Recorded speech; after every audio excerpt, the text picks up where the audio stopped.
Let's review. What we've done is we've sanded the floor using 3 different grits of paper, a 36, a 60, and an 80. And I vacuum between each one. Right. Now, one more step before I start our finish. I've made up a tack rag using mineral spirits. I want to wipe down the surface of the floor.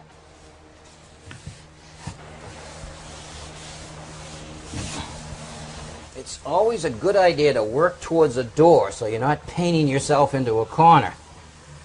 Leaving with all of that vacuuming. Excellent vacuuming. All right, excellent vacuuming. Look at how much stuff we've picked up. Oh, wow, yeah. All right, this will just take a few minutes to dry, then we're ready for the next step. Now we're ready to put our finish on the floor, and what we're going to use is a water-based polyurethane. The benefit to a water-based polyurethane over an oil-based polyurethane is that this dries much quicker. It also allows us to put multiple coats on the floor on the same day, and it doesn't have that smell that you get from oil-based polyurethane.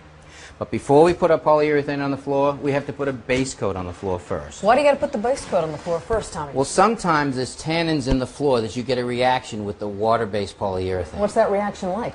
Well, you get discoloration. With this base coat, it stops that from happening. Now, what I want to do is I just dump a little bit on the floor, and with my brush, I work it in around the edge.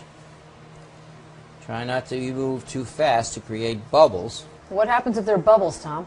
Well, the bubbles will stay there, and you'll actually see them in the finish, and it won't look very good. With the edge still wet, I want to grab my synthetic applicator and blend it right in with the floor. Because you don't want to create a ridge. That will show through the finish also. Base coat takes about 2 hours to dry, and then you're ready to install the polyurethane finish. And you should wait about 2 hours between each coat.